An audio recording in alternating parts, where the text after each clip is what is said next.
Hi friends, welcome back to our channel. ட்ரெண்டிங்கில் போயிட்டுருக்க இந்த ஸ்லீவ் எப்படி கட் பண்ணுறது அப்படின்னு தான் இந்த வீடியோவில் பார்க்க போகிறோம். இப்போ லைனிங்கில் எப்போதும் போல் நான் ஸ்லீவ் கட் பண்ணி வச்சுருக்கேன். 7 இன்ச்சு உயரத்தில் நான் கட் பண்ணி எடுத்திருக்கேன். எக்ஸஸாக 1.5 இன்ச்சு தையலுக்காக விட்டுருக்கேன். இப்போது இந்த இடத்துக்கிட்ட நான் ஒரு 6 இன்ச்சில் மார்க் பண்ணிக்கிறேன். இந்த இடத்துக்கிட்ட 7 இன்ச்சு அதோட ஒன்று மைனஸ் பண்ணி 6 இன்ச்சில் மார்க் பண்ணிக்கிறேன். இதுக்கடுத்து ஸ்லீவோட லென்த்துக்கு மேலே ஒரு 14 இன்ச்சில் மார்க் பண்ணிக்கிறேன். 13 இன்ச்சில் வச்சாலும் நல்லா தான் இருக்கும். இப்போ அந்த இடத்துக்கிட்ட ஒரு 4 இன்ச்சில் மார்க் பண்ணிக்கலாம்.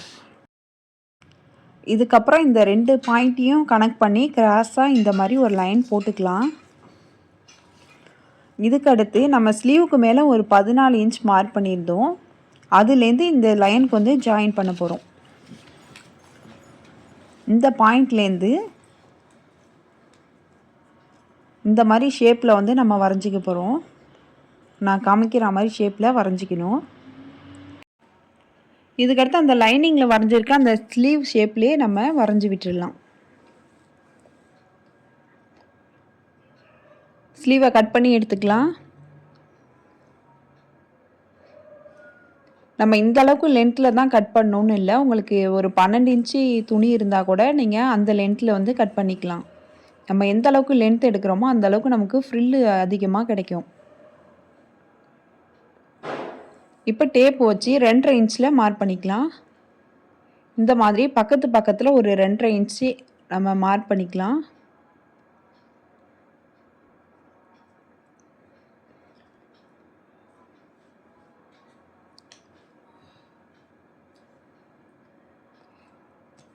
உங்களுக்கு வந்து ப்ளீட் அகலமாக வேணும்னு நினச்சிங்கன்னா 3 இன்ச் கூட மார்க் பண்ணிக்கலாம். இப்போ நம்ம எங்கெல்லாம் 2.5 இன்ச்சில் மார்க் பண்ணோமோ அங்கெல்லாம் நாட்சஸ் கட் பண்ணிக்கலாம். இந்த மாடல் ஸ்லீவ் வந்து நம்ம பூனம் துணி, அப்புறம் ஜிம்மிச்சூ, ஸ்பேஸ் சில்க் இந்த மாதிரி துணியிலலாம் நம்ம இந்த மாடல் வச்சு ஸ்டிச் பண்ணோம்னா நல்லாயிருக்கும். கொஞ்சம் சில்க்லலாம் நம்ம ஸ்டிச் பண்ணோம்னா அயர்ன் பண்ணுற மாதிரி இருக்கும். இப்போ நம்ம எங்கெல்லாம் நாட்சஸ் கட் பண்ணோமோ அதை எடுத்து இந்த மாதிரி ஒரு ப்ளீட் வைக்க போகிறோம். வச்சுட்டு நம்ம பின் பண்ணிக்கலாம். இந்த ப்ளீட் எங்கே முடிஞ்சிருக்கோ அந்த இடத்துக்கிட்ட தான் இன்னொரு ப்ளீட்டை கொண்டு வரணும். நம்ம நாட்சஸ் கட் பண்ணியிருப்போம், அதை எடுத்து ஃபஸ்ட்டு ப்ளீட் எங்கே முடிஞ்சிருக்கோ அது வரைக்கும் இந்த ப்ளீட் வச்சு பின் பண்ணிக்கலாம்.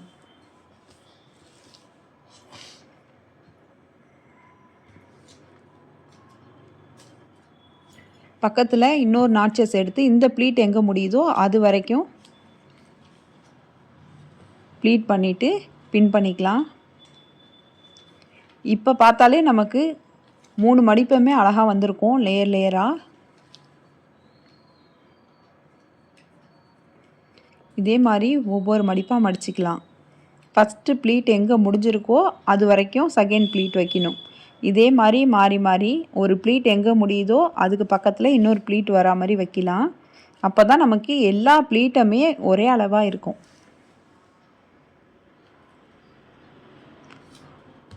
இந்த மாடல் வந்து நம்ம பின் பண்ணாமல் ஸ்டிச் பண்ண முடியாது.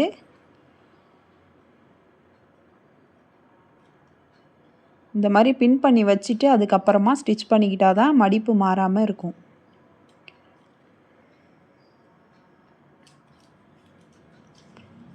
இந்த சைடுக்கு இதுதான் லாஸ்ட்டு ப்ளீட். இப்போ ஒரு சைடு ப்ளீட் வச்சாச்சு. இப்போ இன்னொரு சைடு வைக்கலாம்.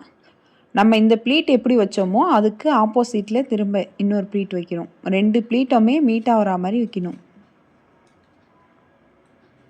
இப்போ வந்து நமக்கு வளைவான ஒரு ஷேப் கிடைக்கும்.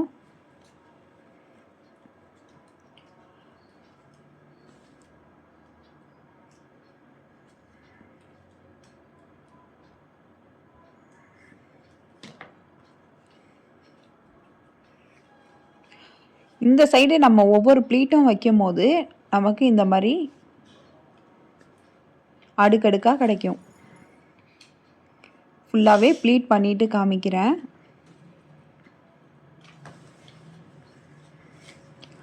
இந்த மாடல் வந்து நம்ம பூனம் துணியில் ஸ்டிச் பண்ணோம்னா அயர்ன் பண்ணுற மாதிரி இருக்காது. அதுவே லேயர் லேயராக வந்துடும்.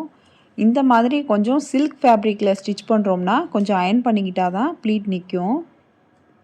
இப்போ ஒவ்வொரு பின்னாக நம்ம எடுத்துட்டு ஸ்டிச் பண்ணி எடுத்துக்கலாம்.